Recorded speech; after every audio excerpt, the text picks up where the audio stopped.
There's nothing worse in life than feeling trapped to someone else's lifestyles, their ideals. It's really important that we live life on our terms. So, even like the things I say, I talk about a lot of deep issues, especially through my books. And, I do it just to show people that it's really important to be authentic. It's about being yourself in every part of your life. There's going to be things that are frustrating. There's going to be times when life gets heavy.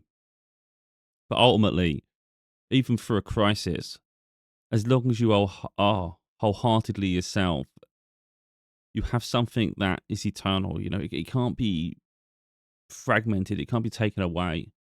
We can lose our finances, we can lose people, but it's just really important we don't lose ourselves.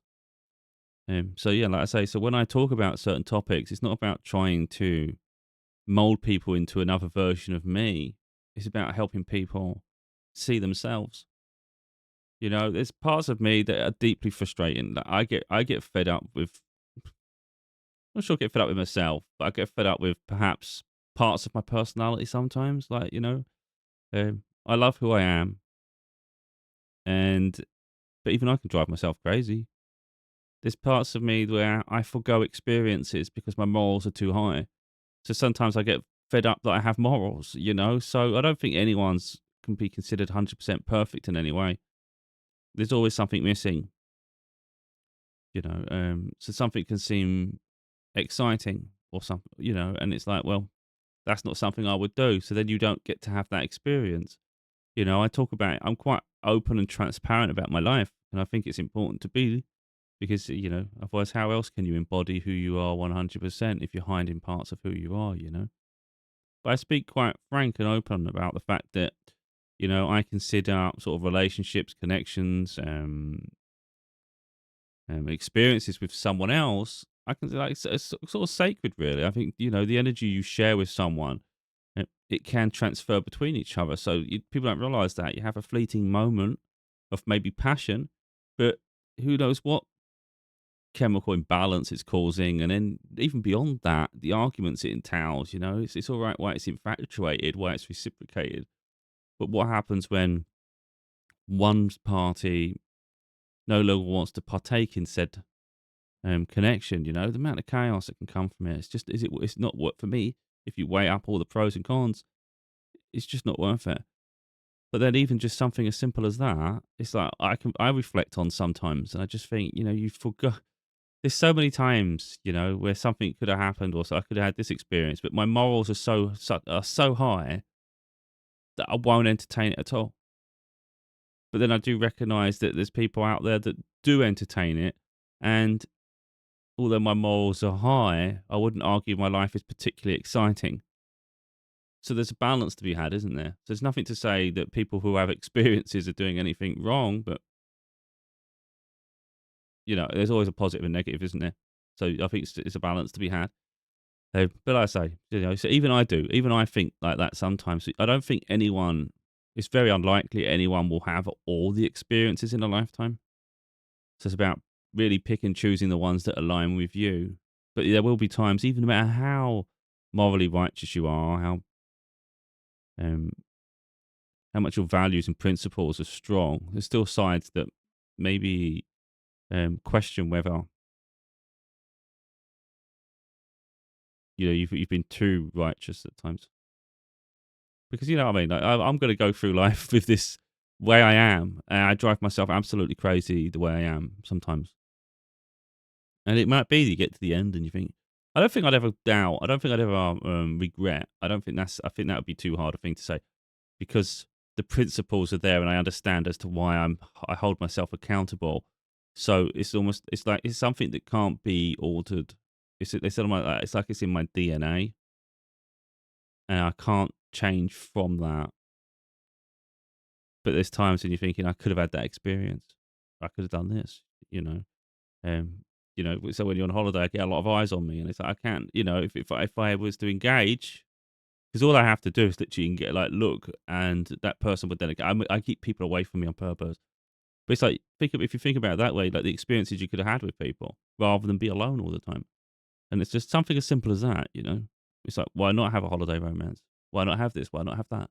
It's like, oh, it's not worth the hassle. But then you go through life.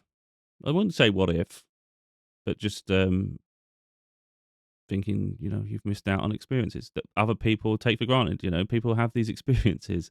It's not for, again, it goes full circle. It's not for me to tell people, don't live like this, don't do that, don't do that. It's just how I live. These are my principles. The reason this came to be, this video, is I'm deeply frustrated in my life. Like, I am deeply frustrated on so many areas. And I do have this moment of pause when I get like this. I just think, like, when I read my books, for instance, and it's really easy to, put people on pedestals and think of them this way, think that way. I always want to give people reality checks. But when I read my books, for instance, I'm like, that's deep. That chapter's going to help so many people. This is going to really help people. And I feel like when I do my videos, I talk on deep topics too. So it is a reflection of me because I'm the one creating these. But there is another side to me that, like, I think everyone has a flaw, where I look at my life and it's, yeah, on the one hand, I accomplished this. So, like, even just the books and the amount of videos I do, I feel I'm really good on camera. I'm very good at articulating, communicating. So I have innate skills where I feel I've developed and I can help people.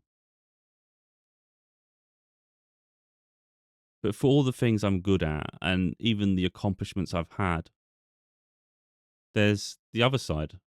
And it just makes me question like,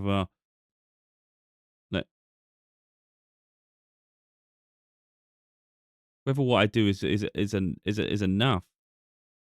And, like, sometimes I think, who am I to tell someone this, to tell someone that? Because when I reflect on my own life, I am quite miserable sometimes. Like, I can be. And again, it's my own doing. As I just said, it's my DNA makeup. So I frustrate the living shit out of myself.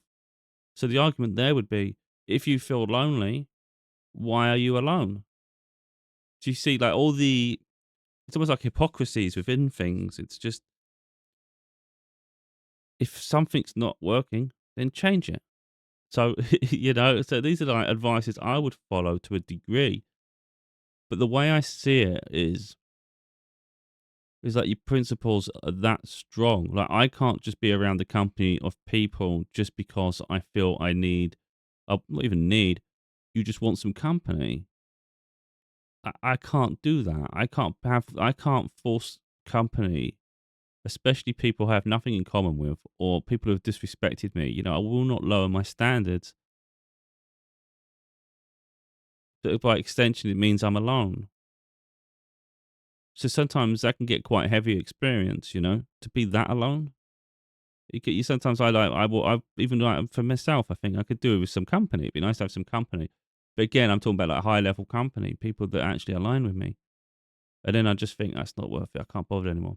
So the problem is I'm getting to that point of hyper independence. I've spoke about it in the past and I'm aware of it, I was going to do a video on it, but I never said it. I never bothered. I was going to say that, for instance, if there's ever an example of someone who's incredibly independent, is the fact that I cut my own hair. It ain't perfect. There's going to be problems everywhere. I have to use a mirror, and then so I know the sort of numbers I use. 'Cause I've been doing it for years, so I've been fine tuning it and fine tuning it. I can't do a fade because I can't personally do it. I couldn't possibly be able to do all that with just a mirror and me. Um, and I haven't even looked into how you do it properly. But I think if I could have a fade, I think it'd look quite cool. But alas, that's where my limitations go. But I just literally have a mirror, and I know where the parting is on the side there. So I try to over time I've experimented with different numbers. I just go over number 6 on top. I used to like a 5, but because I'm sort of balding down the middle now, 5 just becomes a bit too short. So it's a 6. So I just go for a 6 across the top, and I think I'm on like 1.5 at this point on the sides. But sometimes I play with 2. But anyway, that's all I do. I literally just go around there, number 2 all the way around to the top, round to the corner there. I cut, and then I use obviously not like a 0. Take all the attachments off just to do the edging. That's all it is. A 6 and a 1.5. And obviously, if you was fading, you would go different levels up. I know it's just a pointless thing to say, but it's like that's my level of independence. It's like literally, I just do everything myself. But I wouldn't want to be the 100% example for others because I haven't even got my life together half the time, Yeah, it's like following a monk. That's what it feels like. It's like following a monk. I haven't had a romantic partner for like 8 years. I am single, so obviously that makes stands to reason. Um, I am lonely, so quite isolated. So I'm almost becoming a hermit now. I might as well be in a log cabin in the middle of a forest.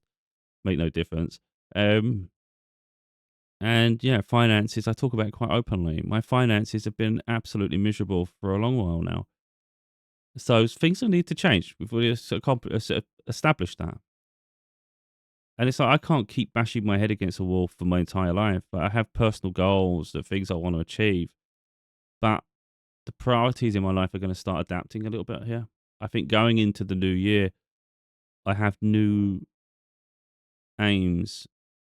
And sometimes it is going to be material, you know. I don't think it's always necessarily a bad thing. I think it's about adjusting our life accordingly, you know. Like what the experiences you want to have. Like I just established, I feel like I'm doing a lot and I'm evolving myself a lot, but I'm missing out on experiences.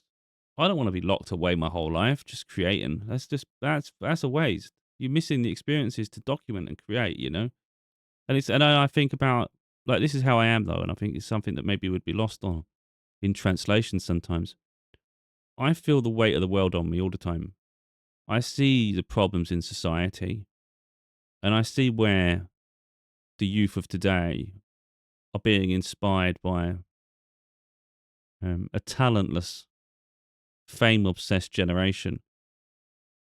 So it does weigh on me that they need to see something else. They need guidance, you know, to invest in themselves and see their own qualities.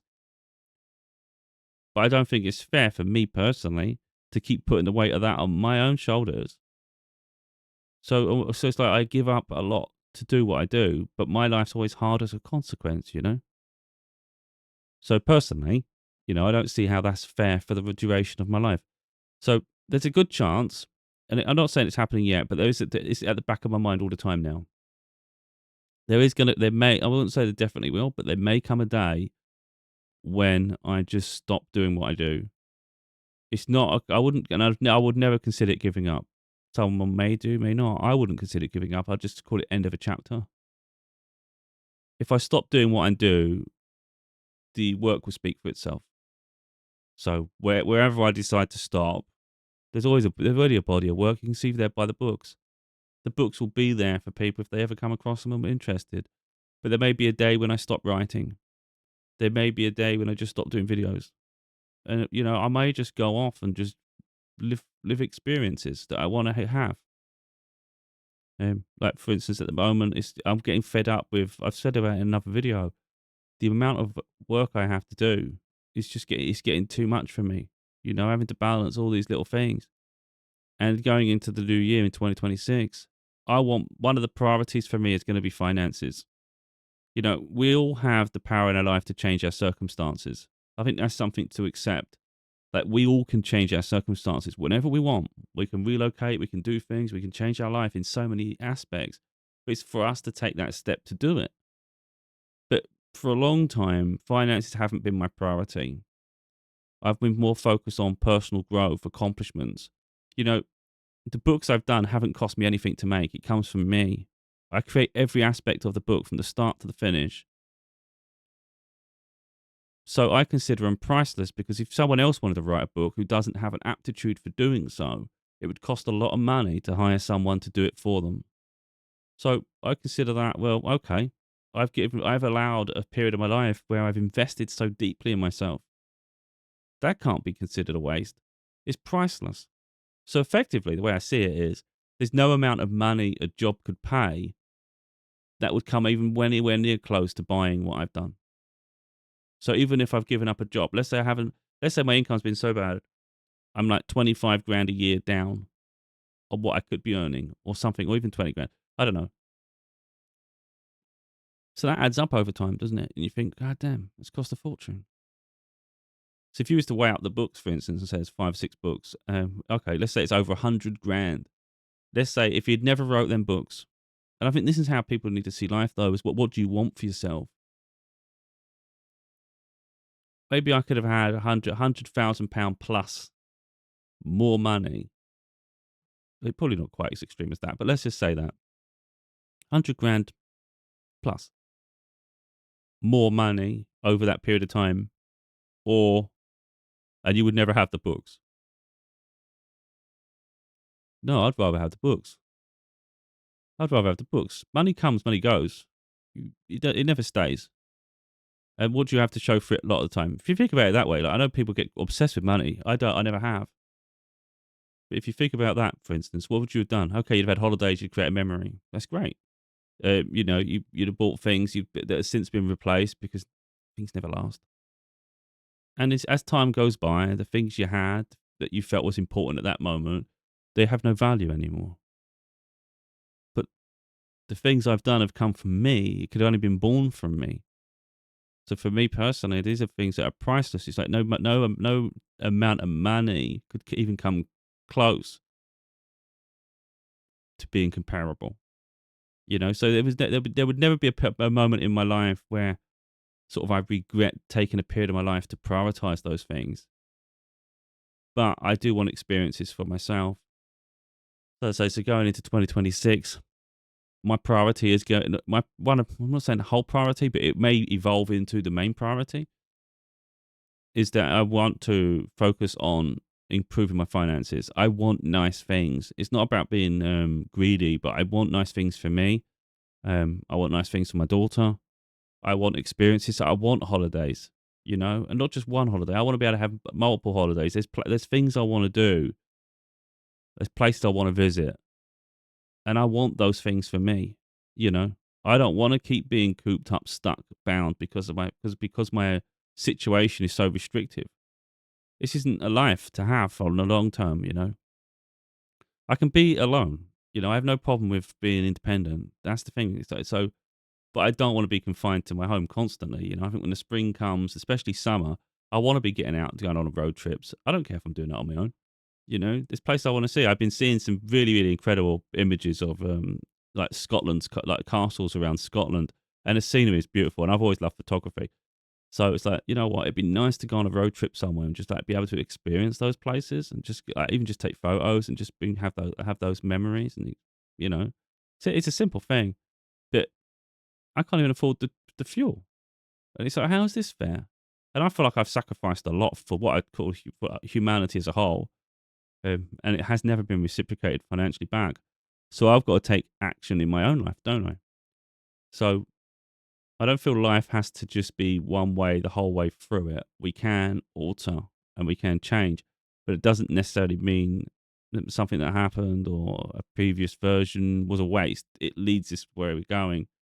And it's like, for instance, if I focused much energy and time that I've put towards my books and projects and all the stuff I've done into attaining wealth. No, I'm not talking about like riches here. I'm talking about just money, just establishing myself. Then I could easily do that. I could throw myself into a traditional job and just start getting on. And just, if that's the focus and it's not no longer thinking in the back of my mind, I've got to go and do this video, I've got to go and do this book, I've got to go and do this. You can just literally go to work, enjoy yourself, like just get on with it, make the most of it, progress, come home, relax, treat yourself to nice things, plan some experiences. I wouldn't consider that a bad life either, So it's not about saying someone's living a terrible life because they're doing this, terrible life that. But I think it's about accomplishing what you want in your lifetime. And for me, it's about setting that tone each year. So it doesn't mean you have to repeat the cycles all the time. But there's no point compounding in our misery. So like, for instance, if you look at areas of life, there's things that I wouldn't say I don't regret, but there's areas where you just think, I could have had an experience there. I could have had that experience there. I could have had that experience there and that experience. And it's like, I forgo that experience because it doesn't align with my values. Don't do that because that doesn't align with my values. But then it's slightly boring at times, you know. I am giving up on the notion of relationship. I will say that much, I'm getting really fed up with I think waiting for life to, I just feel like I'm getting older. And I think I've always felt older than I am. Even when I was younger, I always felt older than I am in terms of like my mindset, my morals. And so like at 42, so I'm only a few months away now from being 43. For me, 43 feels like 50. 50, I can't be bothered to go dating and shit. I'm sorry. I'm getting, so I'm not even 50, but I feel 50. I feel really, I do. I might look younger, but in my mind, I just feel like Um, yeah, I almost like old man, in terms of like my values and the way I think. It's like life is a bit different the way I see it, I think. Um, but yeah, ultimately, everything I do isn't to sort of embellish upon my life. It's to help people see their own. And I don't know if I've articulated that well enough in this video. And that happens sometimes, but I don't think it's great. And then I watch it back and it's fine. But the one thing I don't want people doing is spending their life like seeing what I do and just trying to mirror it in some way. And I'm not saying people are doing that now, but people might do in the future because, like I said, my books are powerful. I think they're powerful. When you read them, even my new one's coming out. But the whole point isn't for people to say, just try and live my lifestyle, because my lifestyle will drive the average person crazy. It really will, you know. Even sort of like romantic encounters, like I say, I could have had, there's times that who knows how many you could have had, but there's times on a holiday, you know, getting so many looks, and it's like I turn it down. But I don't regret turning it down, but you do have that what if moment. I wonder how that would have gone if I'd done that, and it's just, you never know.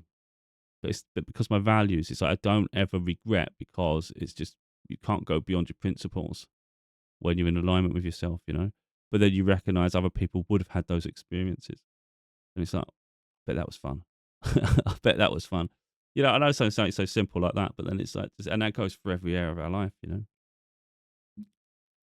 But yeah, like I say, at the moment where I am, it's just I'm so deeply annoyed, to be totally honest. And it's my sleep patterns all over the place because of it. Like I'm sleeping, I don't even want to go to sleep. And then I'm totally transparent. I'm um, not a morbid person, or I'm not someone who wishes downfalls or anything. But it's got to the point where I can't even bother to. I can't even bother rest. Like I can't even bother. Because we all know if you think about it, we go to rest to be in optimal state for the next day. Even if you're not aware of it, subconsciously it's there. So we're doing it to regenerate, to rejuvenate, and then we're fully energized, ready for the next day. My mind, without realizing it at times, there is a level of depression within me. And I have every reason to be depressed anyway. It's just I don't give myself accountability that you probably are, you know. Sort of my daughter's getting older now. I want her to have her independence, but I've missed out on some of her childhood, and that weren't through my doing. I've always been accountable. I've always been present. She can always call me whenever she wants. Whenever she needs me, I'm there. Her mum relocated her just so far away. It was ridiculous. The other end of the country. So she always wants to spend holidays with me, not them. So that's what happens now. Before there used to be arguments over it, but now it's like they're just giving up and just let her just do what she wants. And if you let her do what she wants, she comes to me. Um, and she is getting older, making her own decisions a bit more now. And, she's nice to see her growing. But I just feel no matter what happens in life, I've still missed out on taking her to school, doing all those things after the age of about 7, when she got to just before 7, And I was there all the time. So my life has been ripped apart from me, and I've had to adapt to it. And I don't think that's something many people will. I don't think that if you watch me, you probably think I'm strong, I'm opinionated, I'm this and that. I'm also deeply upset. I wouldn't necessarily say flawed, but I'm hurt. You know, um, so I have had to adjust my life accordingly. That I had so much outlook for the future. I think people have that when you go through breakups. My ex-partner, I dreamed of marrying them. I always saw, I don't see them like that now, believe me, but I saw them as my queen. So that was my present and future. Now, that was before I did all my books and things. So leaving has really helped me see perspective, and I've managed to go on a huge journey of growth. But it doesn't change the fact that when you talk about like domestic life, I had something. I had something special, and it was ripped away from me. And it's not something you can just freaking replace. You can't just jump into relationships that are not really set for you, just because you want what you had. That's not how life works. I'm not looking to replace my daughter. She is like my world. But I like her to have her freedom. I like her to just have her independence. I want her to grow into the life she's building. And and she's planning for life after school now, and it's she's making her decisions of what she sees, and it's beautiful. But yeah, when you talk about your day to day, it's like, I think that's the difference as well. Is that I can compare my life to what I had. I actually know the difference. So although I'm evolved, and I'd never want to be an old version of myself that was incredibly stressed, quick to frustration, never always fighting against itself. I think personally, if I think about my life in the past, I think I was just deeply frustrated because I knew I was meant for more, and the circumstances. Even though, when I reflect now, when you think back to the things you don't have, when you think about that family dynamic, I was suffocating at the same time, though. People needing me constantly. They never really um, they can't just do things for themselves sometimes, So the reliance goes on you, so that you feel the pressure of their life on top of your own. Meanwhile, you want to accomplish something, and you're ambitious in some way, and it's like a light trying to come out, and everything's making it dim. And so although there's like a consideration of the past, of the things maybe you don't have, it's like that version of me was suffocating. So I do know, like, so if you think about, if you was in a relationship that's incredibly balanced, full of love, the version of me that exists now would thrive in that, and in some ways love it. But it's just getting to the point where it's just too much of, I wouldn't necessarily say a commitment, but everything starts from the bottom, doesn't it? So you start any relationship, you have to get to know someone, you have to find their dynamics, you have to think how far they're prepared to go in a relationship. Because I'm always like fearful now that people leave at the first sign of stress. Rather than work on it and fight for the relationship together, try to adapt together and evolve. And because I think life is about that. It's not about just expecting people to mirror you, and one of you is just in charge. It's like, no one should be following people. We're not minions. It'd be nice if you had a common goal and had shared values, and you just build towards something. But I don't feel that exists anymore. And it's like, I just have to make peace that sort of the part of life that I cherished for a moment, rather than, I think, dwell on it too much. I think you just got to appreciate that you had something special for a while. At least I got to experience it. That's what I get. So look, as much as me and my ex, we don't get on now, I've blocked them. I wouldn't even want a conversation. It's the way I think of them is completely changed, but it doesn't change how special I felt it was at the time. So I can balance. I could balance the experiences, I think. But then, like I say, that takes it full circle to the point where I have to go through life solo when I had a team. We was a group. And that comes with so many challenges that I don't think the average person, when I say the average person, people who are in relationships, they'll never understand the depths of challenge that comes from being solo, being alone. You have to, I've seen this before. I've had so many people through my life, believe me, project on me how hard their life is, and they earn double the income in workplaces. They'll work with their partner. So there's two of them, and they'll say how hard it is to pay for this and pay for that. And you're thinking, mate, you're getting twice as much as me. Your salaries combined is ridiculous. Do you know what I mean? So, like, let's say, for instance, I'm taking home after taxes and stuff, but once I'm working, because at the moment my life's shit financially. I can't stay like this, and I'll refuse to.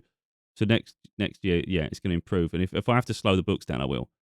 And again, this isn't giving up, because I feel like the work's there anyway, so it's fine. The other stuff bonus. That's how I look at it.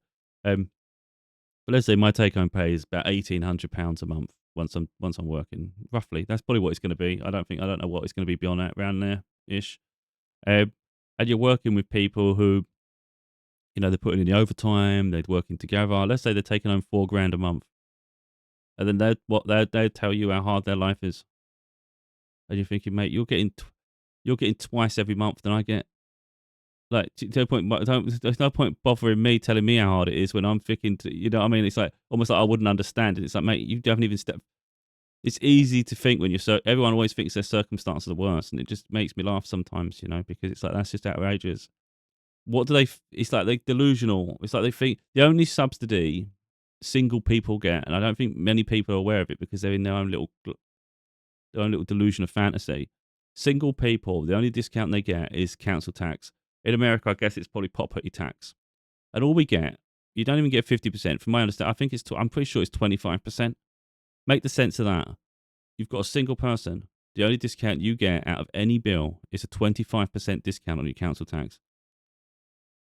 How can it not be? Why is it not 50%? So individually, you're still paying more.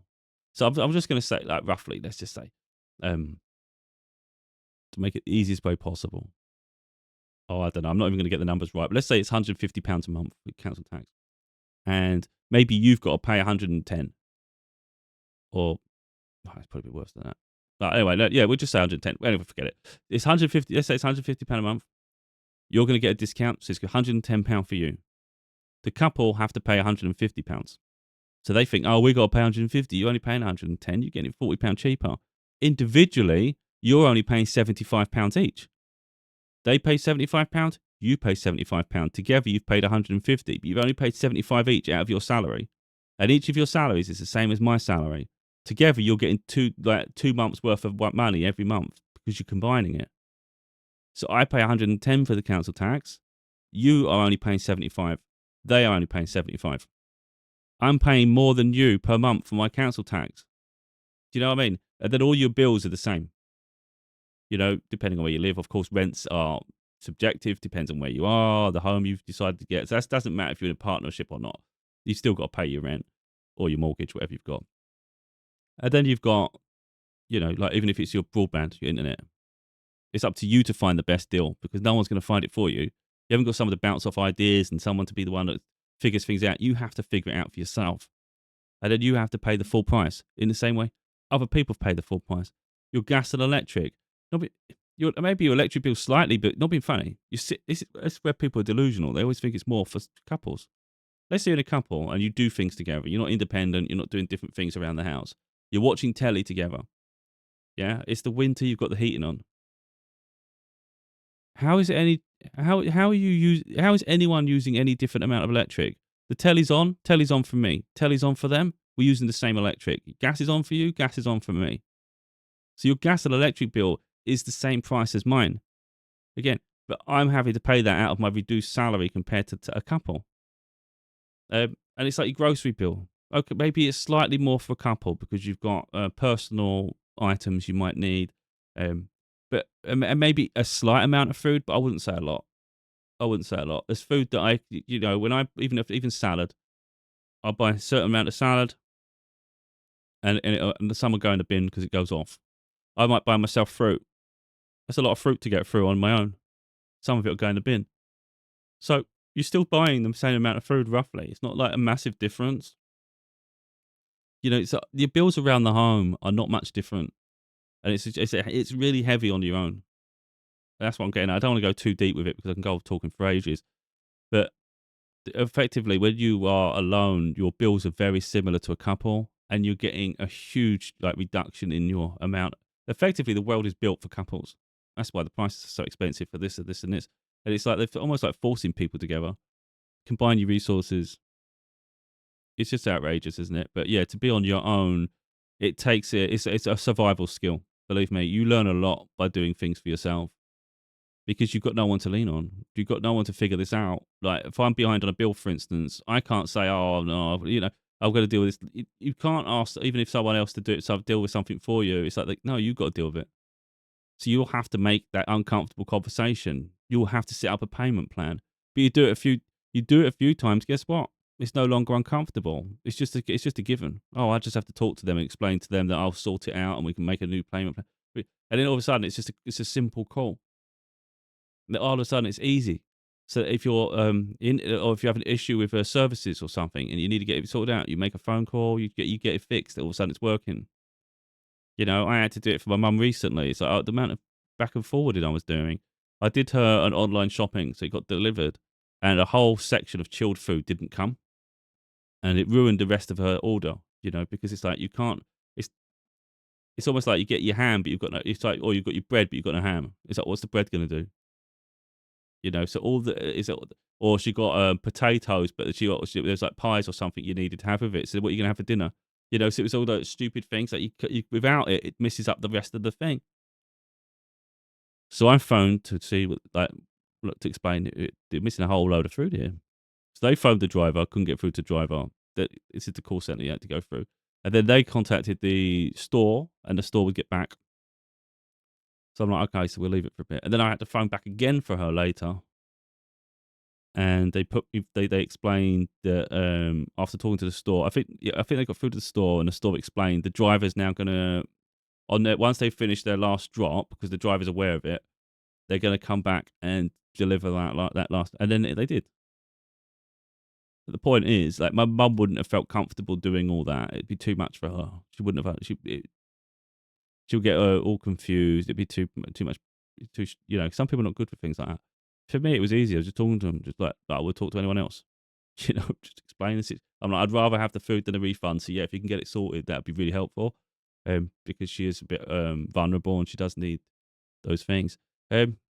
And yeah, I gotta say, I got it sorted out. And it's like, for me, I can get a lot of things sorted out. It's not a problem. But I think if you learn that, it's almost like I said, it's almost like a survival skill, because you literally have no choice.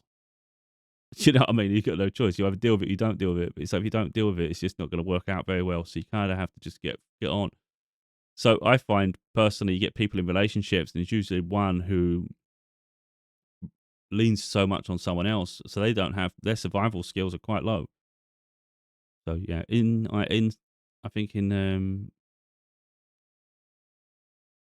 don't know what you call it, loneliness, and this independence, and you being by yourself. I think you learn a lot, but it's very boring sometimes. I'm someone who's always preoccupied. There's always something going on, If I ain't working on my books, I'm doing my videos. If I'm not doing my videos, I'm probably watching something on YouTube. It's usually gaming related or sports. But, it's like my mind's busy. If I'm not gaming, for instance, I'm probably watching one of my favorite TV shows, or I might mix it up with a movie. But I'm a creature of habit. Like, at the moment, I'm watching King of Queens a lot. I love King of Queens. But I was going through a period, I think, of like 2 or 3 months straight of just watching The Big Bang Theory. So I don't.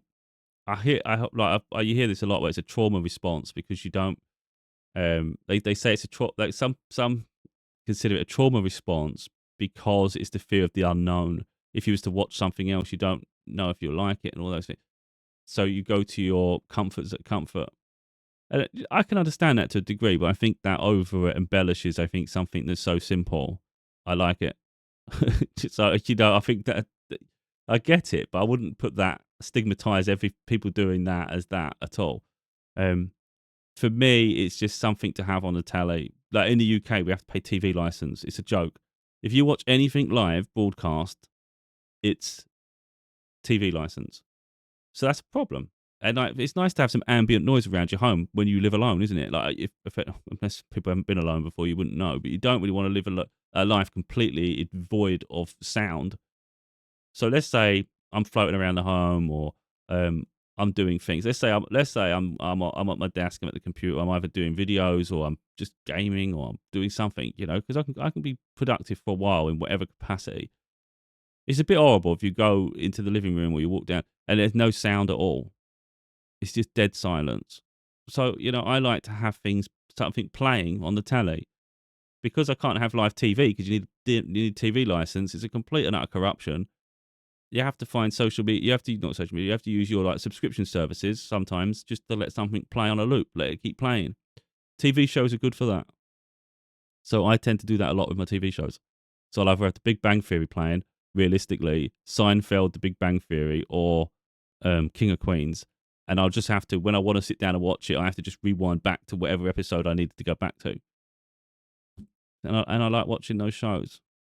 So I could watch them for my rest. I could actually watch those shows for the rest of my life on loop, and I'd be comfortable with it because there's so many episodes, and it's something I truly enjoy. I like the personalities, and I think you obviously you can learn a lot from anything, can't you? But I love it. I get the geeky nature of The Big Bang Theory. I feel like I'm one of them. I've always been a bit geeky in that sense, not science wise, but computer related stuff. So I get a lot of the terminologies they use, and the way they are. And sometimes I think you get to live vicariously through people. Like, I've never had community. I've never had that, and it's not something I really want a lot of the time. Like, I know you crave it in pockets of time, but I like my independence. I like my space. I've never liked to beat, dance to someone else's beat. I don't like the pressure of people keep expecting things of you. Like, even if it's just attend this, or be here for that. It's like, oh, stress. Um, so when you get to see other people living it, you kind of feel like you're living it with them. Slightly weird, but it's nice. It just makes you feel a little bit of company. I think in people that you would naturally, if you was around them, you'd get on with them. If that makes sense. So I like that with the Big Bang Theory. The other two I think are quite narcissistic, to be totally honest. But I find the balance between them interesting. So Seinfeld, for instance, if you actually look at each character in Seinfeld, they are very self-serving. They are horrible people. Like, independently, they're horrible people. But when they come together, it's this weird dynamic where it's like all the narcissists. It's like the group of narcissistic people are actually together. They support each other in a weird way. It's a weird dynamic. But they're very self-serving people, but they're funny. And it's really weird that I would find that interesting and actually enjoy it. But I say, when you watch them, you just think they're horrible people at the center. They're very horrible people. So these are not people you'd be friends with, but you get to be entertained watching them play out their life. That's an absolute calamity. So I like that with Seinfeld. It's funny. When you look at, like, when I watch King of Queens, it's just, that's a chaotic household. You've literally got Leigh Remy, I think her name is. I think it is. Yeah, Kevin James. And I think it's Kevin James' best part throughout his whole career.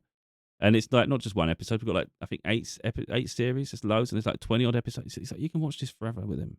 They're them two. They're dynamic, beautiful. Like, I love it. But they're quite together. You'd think they're polar opposites at times. But it's like they've got this negative outlook on life, and it's like that brings them together.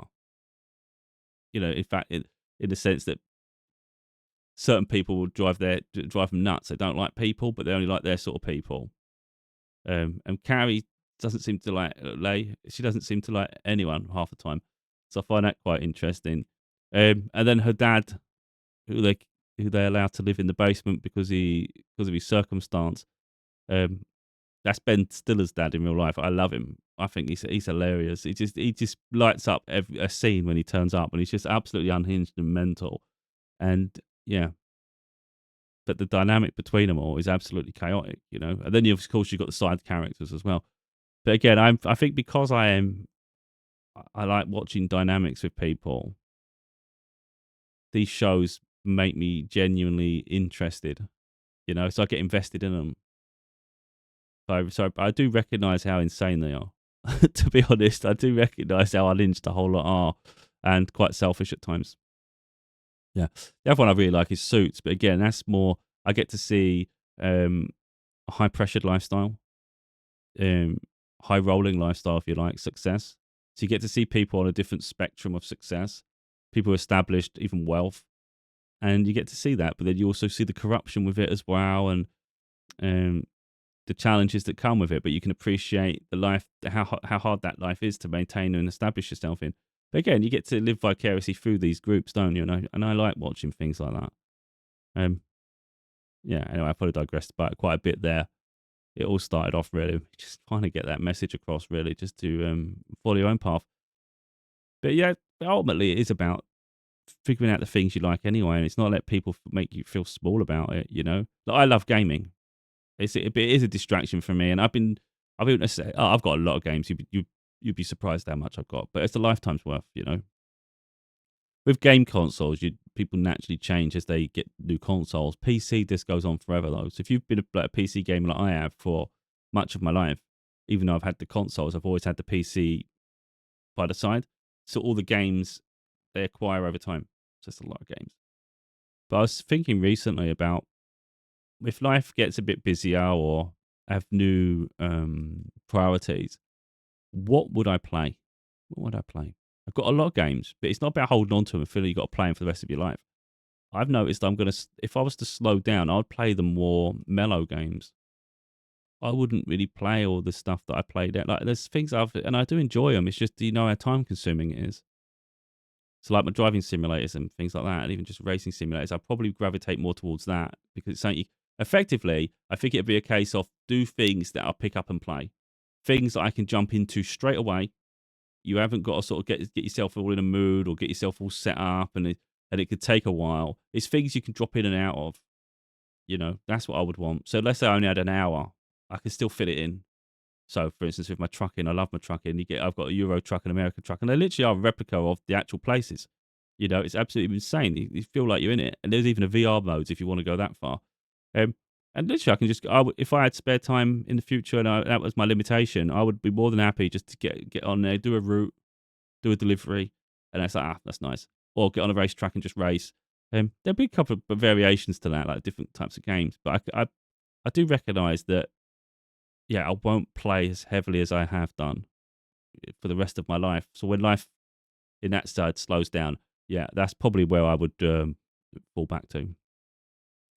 But yeah, I would never let anyone make me feel bad about any lifestyle choices I have because this is how I am. This is my values. These are what I look. These are what I enjoy.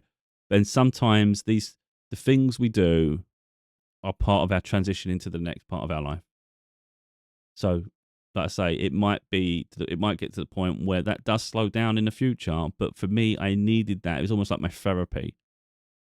When you only have your mind as company, it can drive you mental sometimes. Because I'm an overthinker anyway. So if I don't have something to detach from thinking, I'll probably drive myself mad. Because I start to look at the injustices in the world, and it actually really pisses me off, in all honesty. I get really fed up with every aspect of injustice, whether it's societal, like even things within religion, systematic within culture. I'll go deep and deep and deep, and I just think, why is it like this? Why is the established order, the hierarchy of this world, considered normal? Like, what is normal? The things that are normal is us being slaves to a system that most people are not even aware of. So I'll start going that far, and the corruption will drive me. It'll do my head in. But then, even on a basic level, the same what I would say about my life. Like, I feel there's an immense injustice. I feel I've done things for the right way. I've had values. I hold myself accountable. I feel I've gone outside, even outside the comfort zone to create what I've done. I've become proficient at it, which means even elevating beyond that, I think I've become really good. And yet my life is hard as a consequence. That's an injustice within itself. So once I go down a path of injustice, I can get really, really annoyed. And it's like I was saying there a little while ago about there's a lack of sleep. My sleep pattern's all over the place at the moment, and it does need to figure itself out. But ultimately, my schedule at the moment is one of whimsy, I guess.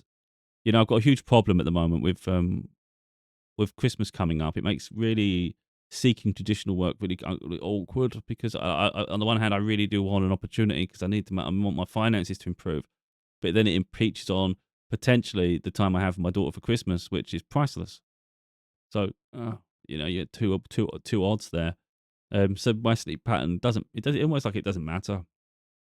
If I'm going to be productive in the capacities that I'm productive, does it matter if it's in the evening or the morning? Yeah. So it's almost like you're just extending the day for the sake of extending the day. But then when you go to bed, you're like, I don't even care about waking up in the morning, to be totally honest. Not in a morbid way. I'm just like, I don't care. I'm like, I've had enough.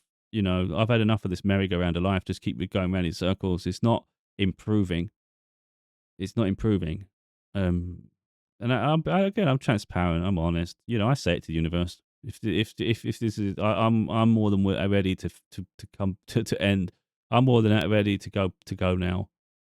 If it's my time, I've had enough. This is just not worth it. It's not worth keep going around in circles.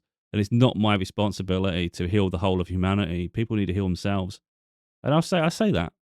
I get fed up. My life's too hard sometimes. And it's not fair. Like if this is the amount of success I can have from what I do, then I've already done the work.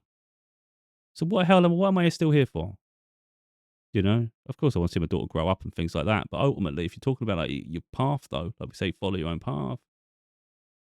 Have I followed? Is my path finished? What are we doing here? I don't want to live my life. You know what it is? It's like, again, I don't want to be morbid and I don't want to ruin someone else's self-esteem in any way. But this is how I am with me.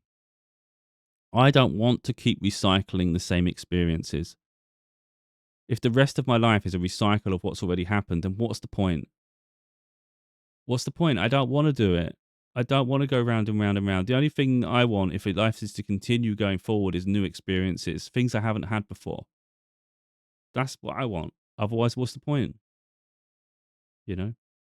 And that's kind of I'm at odds with at the moment because it just drives me crazy. So every time I go to bed, I'm like, I'm happy not to wake up. Not in a more, again, I keep saying that, not in a morbid way. I don't like wish for things. I'm not trying to preempt anything. But it's a case of I'm at peace with the fact that if this is the amount I was supposed to do in this life, and everything is just an addition to what already exists without anything being substantially different, then what's the point? Because I see life as chapters. If the next, let's say, it's 5 more chapters left in your life, but those 5 chapters left are very similar to the ones you've already done, then what the hell's the point? We're just going around. That's why I don't understand the people that want to live like immortally. They want to live like they want to extend life. They want to make it so you can't die and stuff. It's like, but why? If you think about that, like if you thought about a vampire, you've seen it in movies. They have to see people come and go, but it's not that. It's just I think you just lose sense of life and reality itself. It's not a case of everybody dying all the time. I think you'd get used to loss and get comfortable with it in the sense that you understand people had their life, they experience, and they left having experienced a lot. So it's not so tragic as people make it seem. I think the tragic part is the fact that you're left behind and become numb to experiences that no longer provide satisfaction because you've already had said experience. And now you're stuck in this eternal boredom, if that makes sense. Hopefully, I hope I'm portraying exactly what I'm trying to say here, but yeah, but it's like literally, sometimes I just think, who the hell am I to talk on stuff? Because even I'm fed up at times. It's just I see things. I just look and think, oh, you do that, you do that.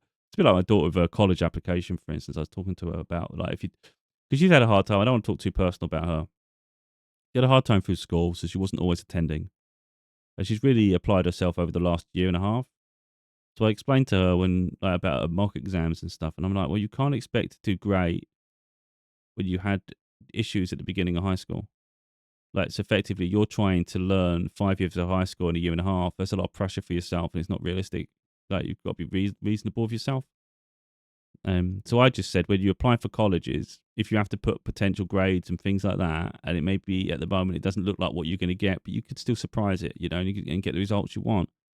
I said, don't be generic with your application. Everyone's going to write things like, "Oh, I really want to go to this college because it has a good reputation," and I'm really looking forward to studying it. Everyone's going to write that shit.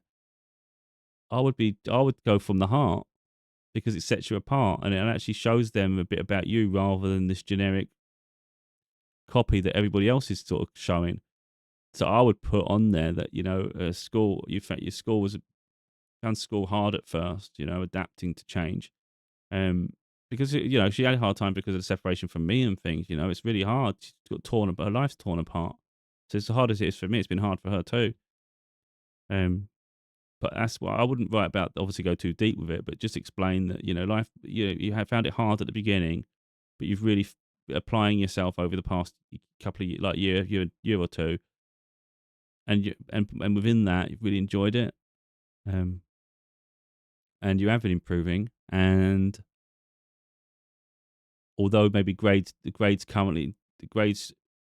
the projected grades, I don't feel the projected grades reflect my aptitude. So I feel that my grades will be better than others maybe expect. I'd make it very clear that, there's an ambition within you to do better and you're striving to do better. So you definitely got a willingness to learn. And you're excited about what the potential is. Do you know what I mean? You write all those sort of things. Of course, articulate a little bit better there. I haven't even adapted that. I'm just saying off the cusp there. But I think if you do things a bit different like that, when someone actually reads it, it's like you feel like you're reading from a human. And I think that's relatable. And someone may actually just go, you know what? We'll keep this space just in case. Anyway. Yeah, I'm not sure whether that, I can't remember how that started. This is a bit all over the place, but yeah, I don't know. You'll see I go up and down. I have mood swings. We all do. I have days when I'm really good. There's days when I'm really, really good. And then there's other days when I'm just like, bothered. Because I do get resentful that my life's so hard. not just the loneliness, it's that the finances get a bit unbearable over a period of time. Especially when you've got big things like Christmas come up. You don't need the added pressure of that. You know, I'm sick and tired of every time the year comes around, it's a struggle, and it's like, I know I deserve better than this for me. I do. And effectively, if the things I do don't even help my circumstance, then what's the point of me keep doing it? So look, I am getting a bit resentful of having to juggle so much. So if I, like, for instance, come the new year, if I find a job, a role that is fitting, it pays my bills, it affords me a better lifestyle, an improvement on my current circumstances, there is a good chance I will stop the videos, or at very least slow them down. But I may even stop because I'm sick and tired of just keep putting time and energy towards things that don't bear any fruit. It's like I deserve better than that, and I don't want to be burnt out. I'm sick of it. I really am getting sick of being burnt out. You know, I've said recently about returning to social media. That is annoying me, you know, because I have to get my videos and then I have to go to video editing software, put them in vertical mode, and have to zoom in and set it to the right thing. Then I've got to find the right cut because everyone's got a short attention span. So I have to make it 1 minute, well, between 1 minute and 5 minutes. And it's just, why should I sit there doing that shit? Like, I'm not getting anything from it. I don't enjoy it. I don't even want to be there. It's just crap. So I personally think if I don't see substantial improvement in my circumstances based on the work I've done, there's a good chance I'll just stop. There is a good chance I'll just stop. I don't think I'll necessarily stop with the books because the books are a passion of mine. They would slow down dramatically though, because I would just do them when I feel in the mood to sit down and do them, rather than to say this is a priority. It'll be like, oh, I fancy doing that, or I might touch on a novel. I might start. But it'll be things that take just time because it's not a priority anymore. Because there's other things I want to do with my days, you know. And I think ultimately, I'm sick of living like double lives. You don't want to keep. I don't want. I'm not prepared to. I am not personally prepared to live a double life. So if the only way for me to attain money is to go to a traditional job, then I'm not going to do the other things to attain money. These projects, I haven't got the time for it. And I'm sick and tired of having to sacrifice all the time to try to help other people while my life is falling apart. That's not fair. Not about people, anyone owes me anything. I'm just looking at my life and where it's going and the things I've done. And it's just, you can have passion projects, but when it burns you out at both ends, this is just stupid. Again, it's chapters. I'm happy for a chapter to end. If this is how it ends, it's how it ends, you know?